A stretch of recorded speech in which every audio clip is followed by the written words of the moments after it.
welcome to another episode of What the Why with Barbara Ann on RVN Television. If you haven't seen us before, our show features diverse conversations with diverse leaders from all walks of life about why they do what they do and how they figured things out. Maybe at some point you felt stuck and you wanted to get unstuck, or maybe you're sick and tired of feeling sick and tired, whether that's in your personal life or your business or your company. One thing that all of our guests have in common with you is that at some point in their lives, they felt similarly and they decided to do something about it. And today's guest, who's also not a stranger, is back to join us, and he can relate. He felt similarly to you at one point as well and decided to do something about it. Just to do a quick recap, our returning guest is Jose Gonzalez, the Wealth Mindset Coach and host of the Wealth Mindset Podcast. Also known as Mr. Wealth Mindset, he's an author, financial mindset coach, serial entrepreneur, and inspirational speaker whose exceptional communication skills allow him to connect with people from all walks of life. A former chef and graduate of the French Culinary Institute, Jose possesses over 20 years of experience as an executive chef, hospitality consultant, and corporate trainer. And he has successfully engineered high-level events and campaigns for brands such as Pepsi, Fendi, BMI, and Camarena Tequila. He is the former executive chef of 10 Degrees Bar in NYC's East Village and Harlem's 67 Orange Street Bar, and he also spearheaded the successful relaunch of the historic Anchor Spa in New Haven, Connecticut. If you watched our previous episode, and if you didn't, you better go back and watch it, he was very successful as a chef as well as an entrepreneur, but he had a struggle that he faced. They were personal challenges with his health and weight. He struggled with obesity and other inflammatory metabolic conditions that were impacting his life, and everything changed when he discovered the ketogenic diet. He went on to help first of all, he lost 100 pounds in 5 months, and he helped hundreds of other people lose thousands of pounds and earned the moniker the Keto Master Chef. He published a book in 2018, and he and his wife have done dozens of live cooking shows on YouTube as well as in-person cooking master classes. In 2020, however, with the impact of the pandemic looming over everyone's head and coupled with his lifelong interest in finance and investing, Jose pivoted his business focus to financial literacy and education. Believe it or not, when you're working with people that are struggling with their weight and you're working with people who are struggling with their finances, there's a lot of commonalities there. He's been quoted as saying, "I believe that financial education is the civil rights movement of our time," and he nailed it with that statement. His personal health transformation experience helped him transform other people's health, but also brought him to the stark realization that the same thing that keeps people living an unhealthy lifestyle is the same thing that keeps people financially destitute, and that's mindset. He moved forward with creating impact and helping people transform their lives as a financial mindset coach and wealth strategist. In that role, he can empower people looking to overcome the stress of financial hardships and economic turmoil by guiding them on eliminating those stubborn limiting beliefs surrounding money and teaching them sound investment strategies. And as I mentioned in our last episode, his latest book, Stay Broke, How to Overcome the Limiting Beliefs That Keep People Broke, will be released in July 2023. And he also has a new podcast, the Wealth Mindset Podcast, which debuts April 11th at 7 a.m. Eastern Daylight Time. That podcast is going to delve into the intersection of faith, finances, and relationships to help Christian men and others become the best versions of themselves. And he will lead insightful conversations with experts in their respective fields, as well as real-life stories to help men navigate the challenge of mindset, money, and marriage. Again, I'm really excited he's joining us in the studio for the second of 2 parts So without further ado, please join me in giving another round of applause for Jose Gonzalez. So, yay! Thank you. I'm excited to be back. So for those who are going to be watching this episode in reverse, can you please very briefly recap what is it that you wanted to be when you were growing up? Absolutely. Growing up, what I wanted to be was Batman. And as we touched on previously, there's a lot of reasons around that. But for me, it was about, being able to have a life of impact that was where I was committed to improving the lives of others. I think that service is, it's really our purpose in life, especially as children of God. Mm-hmm. And truly, you have been in service. I mean, from there, you found your way into cooking, and you became a celebrated chef.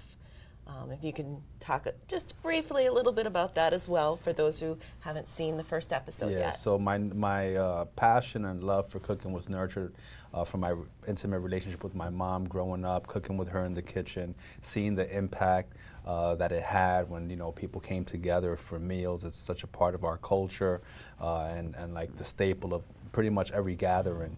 And so that's kind of where that developed. And I started off in one particular career path, being music publishing. But I did go to culinary school with the hopes of being a chef for my friends and family.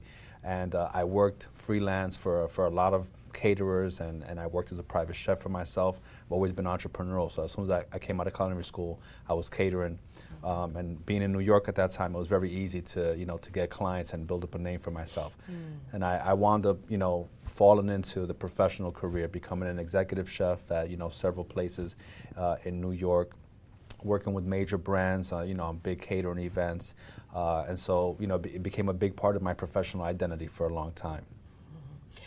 And then your mom had some health issues. Correct. And that woke you up to your own. Absolutely. And you realized that if you were going to be there for your amazingly beautiful wife and family members, you were going to have to make some changes. Absolutely. I struggled with health and weight. Like you mentioned, I was diabetic, had other metabolic inflammatory conditions.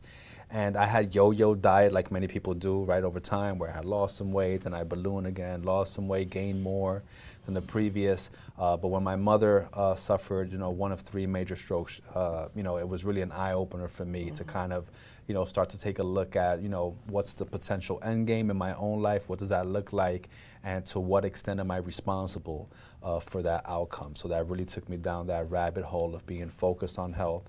After trying a few things, I discovered, the keto lifestyle, and I was able to lose 100 pounds in 5 months. Subsequently, going back to wanting to live a life of service and helping others, I started a brand and business around that, around health and wellness, was able to help hundreds of people lose thousands of pounds, and also reverse and prevent other metabolic diseases that people deal with, like hypertension, diabetes, on and on.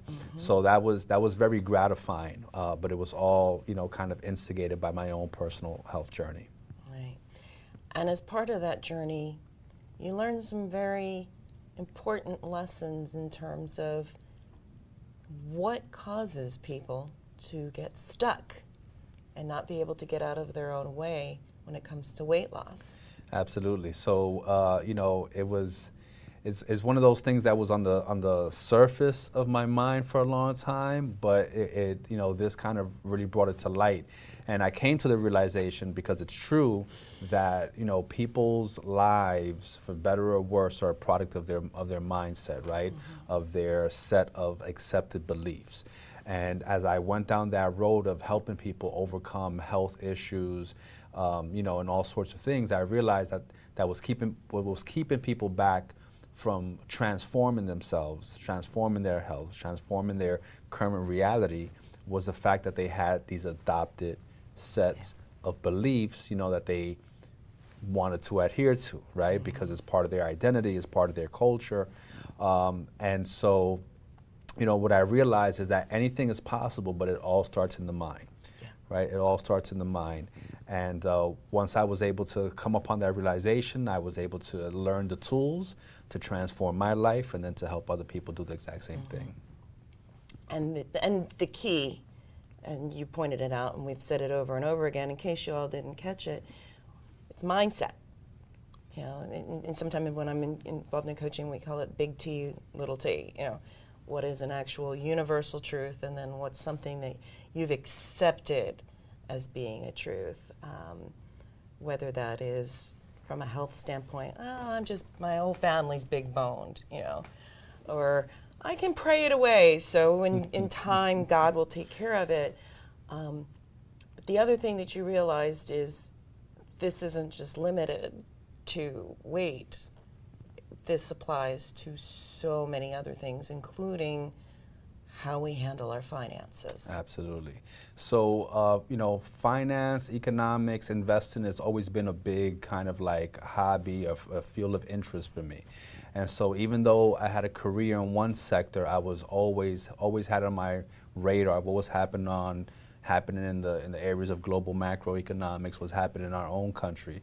And then, you know, in 2020, when the world changed, it really kind of, you know, shined a light on that, and I started to realize, you know, I was doing okay in my career. I hadn't yet hit my financial goals, but and I was okay with that because to a certain degree I was on pace to get there. But so many people were affected financially. Yes. So many people were literally crippled. Yes. You know, when we all got that pink slip and said, "Hey, go home for 2 weeks," right? AKA 2 years. Yes. All right.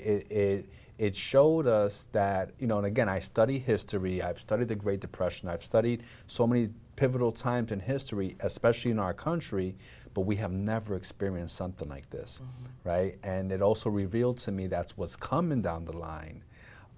Is something that we as Americans, you know, absolutely need to be concerned with.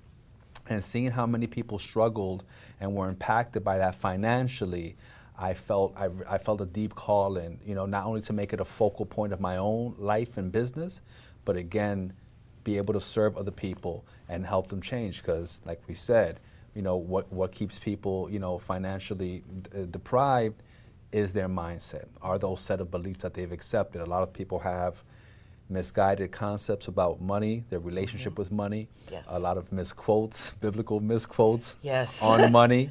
But at the end of the day, you know, Zig Ziglar said, you know, money's not the most important thing, but it's up there with oxygen, right? Yes. And it's kind of like, you know, no one ever thinks about oxygen, right? You never think about it until you don't have it, right? And it's the same way with money, right? When you don't have it, all you think about is money, right? If you had it in abundance, you wouldn't worry about it because you can do so many things, right? So again, it's not the most important thing, but it does allow you to not only to improve your own situation, but as well as live a life of contribution where you can help other people. So we're going to talk more about that after, because here we are already at the half-plate mark again.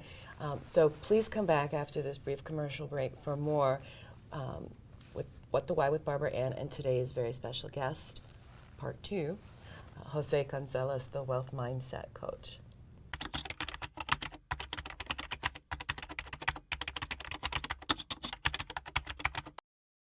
Welcome back to What the Why with Barbara Ann and today's special guest, Jose Gonzalez, the Wealth Mindset Coach. And as we were heading into the break, he was talking about, you know, the fact that what he learned in terms of what gets in people's way of successful weight loss applies to getting in the way of lots of other things, including their wealth. Absolutely. And how they view finances. And you're so right. I mean, money's important most important when you realize you don't have it.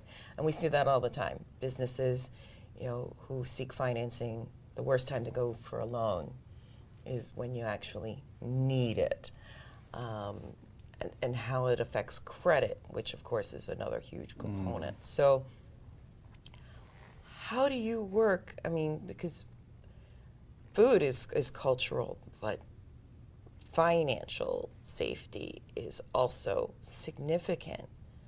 How do you work with someone who's got, you know, a limiting belief or if not even a poverty mindset Absolutely. around money and what they believe about money and what they should do with it?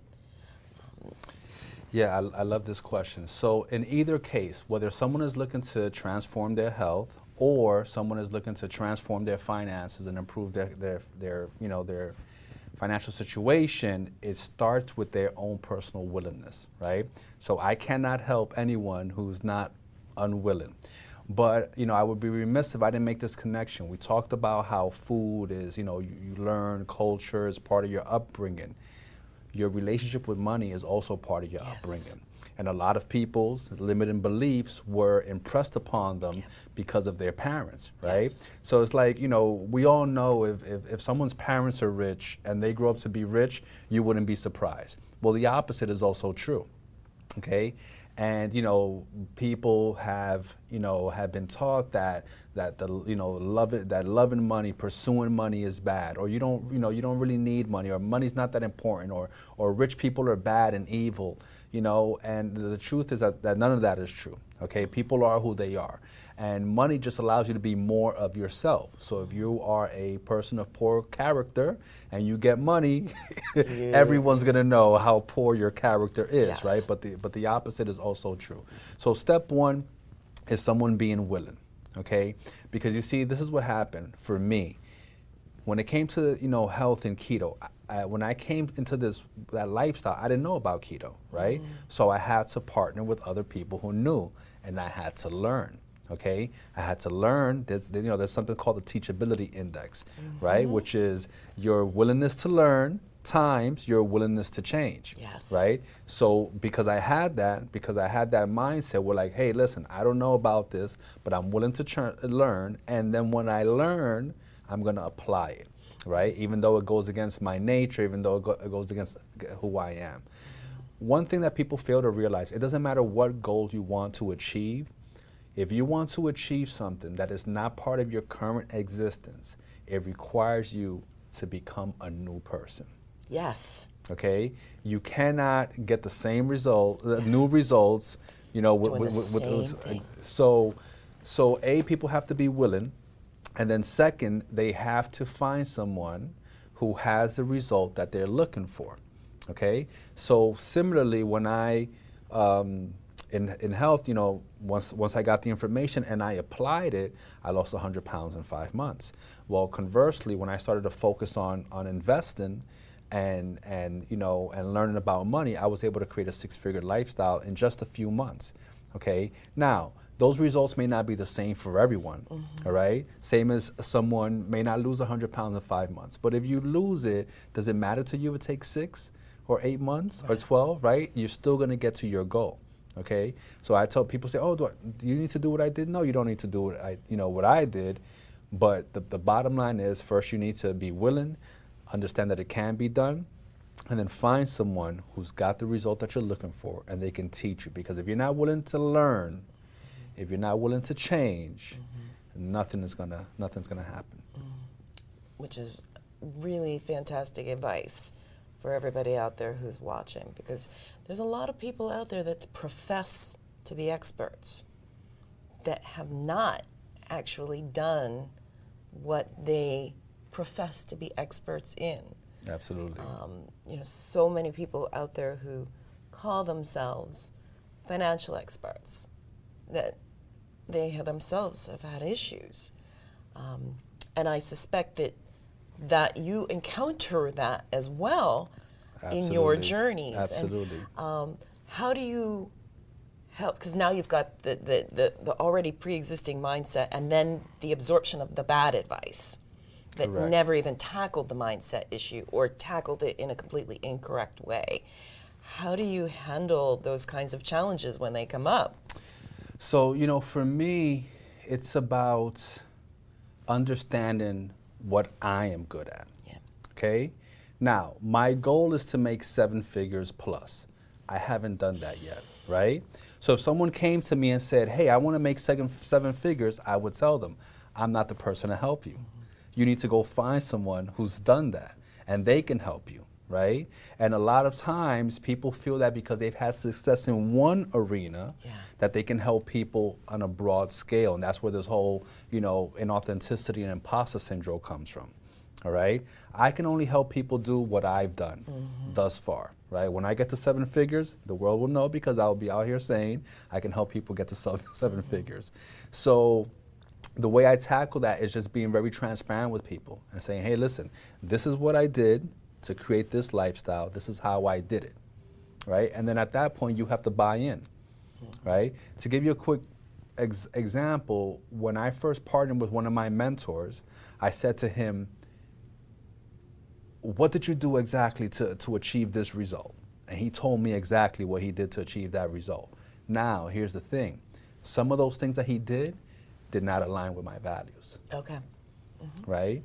And so I was like, okay, I may or may not get his same result in that set amount of time, but I know I'm not willing to do those things.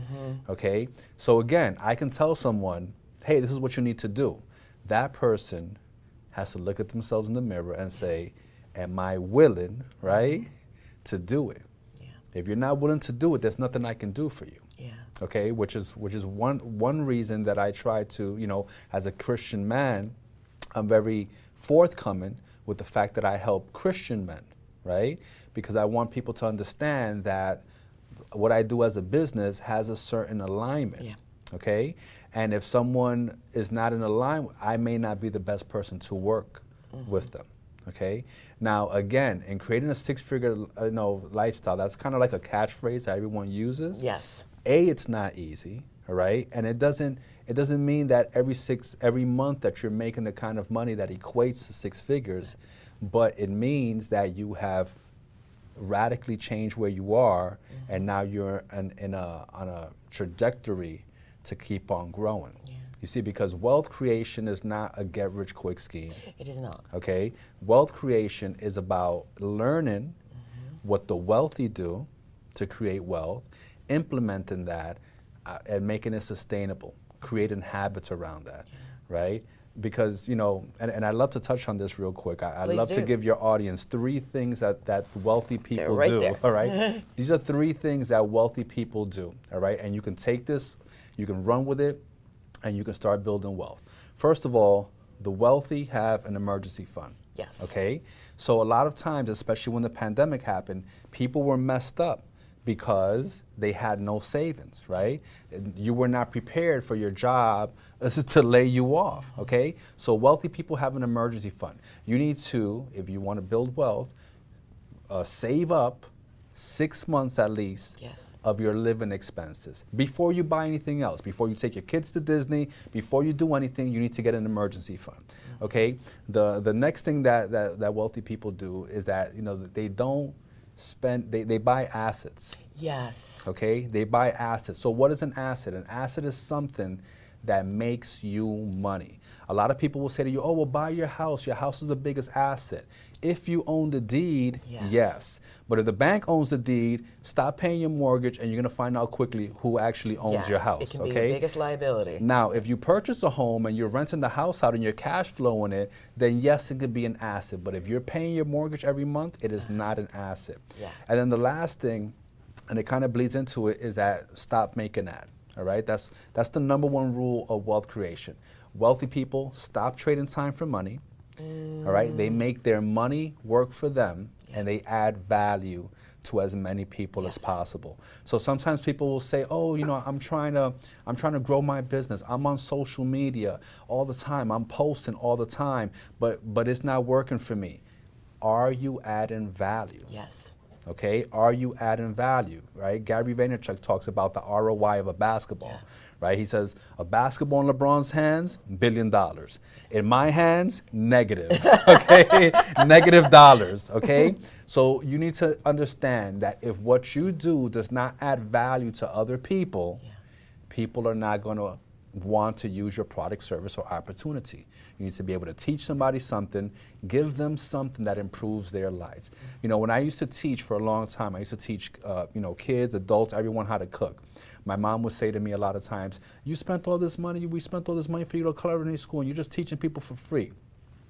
And I would tell her, if Michael Jordan taught me how to dunk, that would not make me Michael Jordan.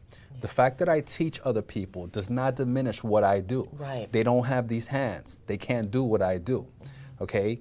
But in business, you need to bring value to other people. You need to be able to show them something, teach them something where they say, "Oh man, yeah, I want to be partnered with you. Bobby Flay's been on TV for 20 years. cooking every single day. He has 8 different episodes. No one ever goes to a Bobby Flay restaurant and says, we don't have to go to his restaurant because we can just watch his show and do it for free, right? Yeah. He's giving you value, and because of that, you know he's an authority in that space. Right. And that is the perfect note on which to end. We are at time. I'm like, wow, we could probably do a 3rd episode. Maybe someday we'll have you back. But more importantly, what you really want to do is check out his upcoming launch of his podcast, The Wealth Mindset Coach, which premieres again on... So the podcast will be available as a video podcast on YouTube on my channel, Mr. Wealth Mindset, and then also be on all the platforms, Spotify, Apple Music, anywhere that you listen to your podcast. It's the Wealth Mindset Podcast. And it premieres when? It premieres April 11th, 7 a.m.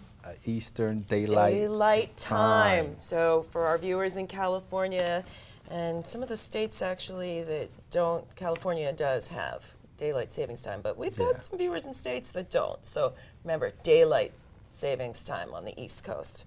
So thank you so much, both for being a guest on our previous episode as well as this one. And what are some other ways that people can connect with you in addition to the podcast information? Absolutely. So you can follow me on social media, on Instagram, TikTok, Twitter, LinkedIn, at Mr. Wealth Mindset. That's MR Wealth Mindset. And if you want to connect with me directly, you can email me at info@thewealthmindsetpodcast.com. All right.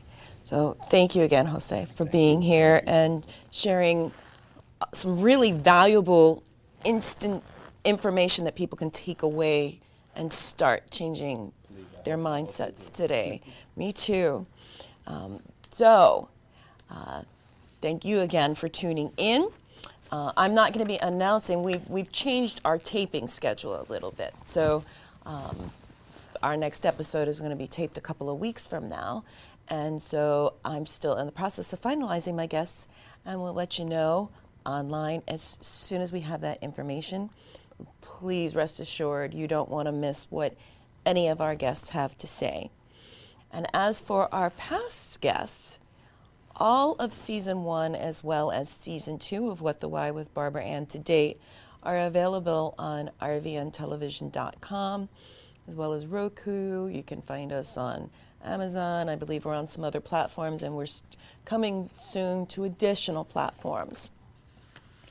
You have so many viewing choices. So many viewing choices. So thank you very much for watching our show, and please remember to tell a friend or colleague about us. As a reminder, What the Why airs on Tuesdays and Thursdays at 1 p.m. Eastern Daylight Time, and Monday evenings at afternoon at 3:30 p.m. Eastern Daylight Time. And it's also available on demand through RVN Television and Roku and other platforms, usually within 48 to 72 hours of when we first air live. And also, please remember, whether you are looking to make changes in your life or career or company, big or small, please join us again for more inspirational and informative conversations with guests like Jose, who wanted to make changes, saw opportunities, saw the need, filled the need, overcame whatever challenges, real or perceived, may have been in their paths to find their purpose and live it.